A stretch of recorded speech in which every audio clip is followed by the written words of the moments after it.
Specific होते हैं।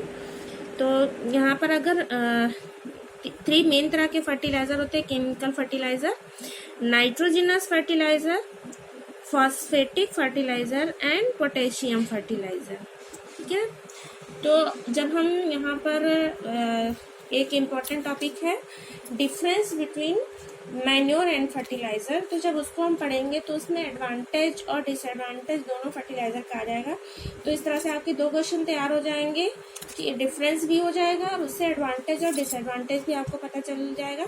तो हम चलिए आगे चलते हैं, differentiate between manure and fertiliser. तो यहाँ पर हम डिफरेंस देखते हैं। देखिए इस तरह का टेबल रहेगा, यहाँ पर मैन्योर है एक तरफ और एक तरफ फर्टिलाइज़र है। मैन्योर क्या होते हैं? मैन्योर आर ऑर्गेनिक सब्सटेंसेस, मतलब ये ऑर्गेनिक चीज़ों से बने होते हैं, बायोडिग्रेडेबल सब्सटेंसेस से बने होते हैं, नेचुरल होते हैं। Fertiliser are synthetic chemical compound, और फर्टिलाइज़र को कहाँ बनाया जाता है? इंडस्ट्रीज में बनाया जाता है और ये केमिकल कंपाउंड होते हैं। They are obtained from decomposition of animal waste and plant residue by the action of microorganisms। इसके बारे में पीछे बहुत अच्छे से डिस्कस कर चुके हैं। और ये कैसे बनते हैं? They are manufactured in factories from different chemical, अलग अलग तरह के केमिकल से ये बनाए जाते हैं। Manure, they provide all the nutrient but are not very rich in nutrient।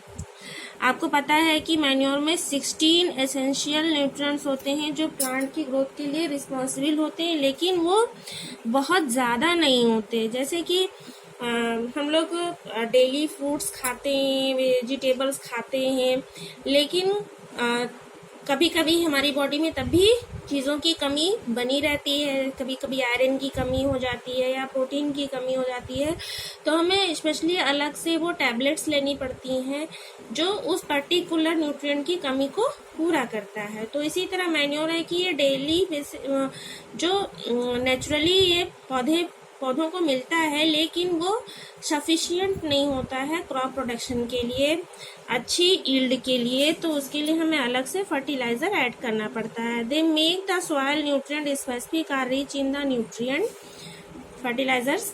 दे और मैन्योर क्या होते हैं? They provide humus to soil, मतलब मैन्योर जो है वो सॉइल को ह्यूमस प्रोवाइड करते हैं। क्लास 7 में आपने ह्यूमस के बारे में पढ़ा था कि जो टॉप लेयर होती है, ए हॉरिजन होता है, उसमें क्या पाया जाता है? ह्यूमस पाई जाती है जो फर्टिलिटी के लिए रिस्पॉन्सिबल होती है। और लेकिन फर्टिलाइजर कोई ह्यूमस प्रोवाइड नहीं करता है सॉइल को। They do not provide humus.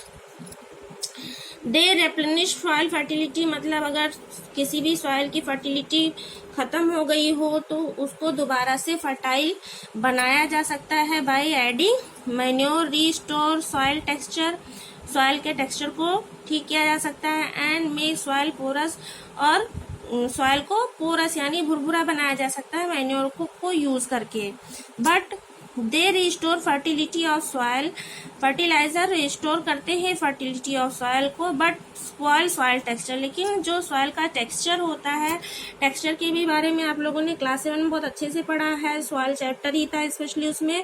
तो टेक्सचर यानी जो हम मिट्टी को छू के देखते हैं तो उसकी जो क्वालिटी होती है उससे छूकर भी हम पता कर सकते हैं। तो सॉइल टेक्सचर को ये खराब कर देता है बहुत ज़्यादा ऐड करने पे, और सॉइल की केमिस्ट्री को भी बिगाड़ देता है। इसीलिए फर्टिलाइजर बहुत कम अमाउंट में यूज़ करना चाहिए। They manure do not cause pollution, मतलब मैन्योर किसी भी तरह का सॉइल पोल्यूशन क्रिएट नहीं करते, वाटर पोल्यूशन क्रिएट नहीं करते। बट जो फर्टिलाइजर होते हैं they cause water and soil pollution, मतलब मिट्टी में तो जाके मिट्टी में सॉइल पोल्यूशन तो क्रिएट करते ही करते हैं, क्योंकि ये सिंथेटिक होते हैं और हर सिंथेटिक चीज़ मतलब हार्मफुल होती है अगर उसको बहुत ज़्यादा यूज़ किया जाए तो।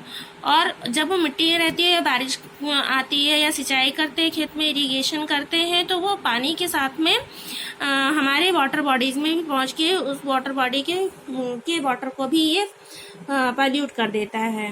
Next and last difference between manure and fertilizer कि they are not readily soluble in water, मतलब बहुत जल्दी सॉल्युबल नहीं होते वाटर में, hence absorb by plant slowly, इसीलिए प्लांट जो है इसको धीरे धीरे एब्जॉर्ब कर लेते हैं। बट जो फर्टिलाइजर होते हैं they are readily soluble in water, ये बहुत जल्दी वाटर में सॉल्युबल हो जाते हैं, hence absorb by plant quickly, और इसलिए ये प्लांट बहुत जल्दी इसको एब्जॉर्ब कर पाते हैं। तो ये डिफरेंसेस हैं। इसी में से आप इसका एडवांटेज और डिसएडवांटेज भी लिख सकते हैं। एक और भी इसमें ऐड किया जा सकता है कि manure required in large amount and fertiliser required in less amount. तो इसको भी आप मतलब मैन्योर अगर हमें खेतों में डालना है तो हमें बहुत ज़्यादा चाहिए होगा, जबकि फर्टिलाइज़र बहुत कम मात्रा में यूज़ करके हम अपने जो प्रोडक्टिविटी है उसको बढ़ा सकते हैं। Okay students, and you can note down these differences.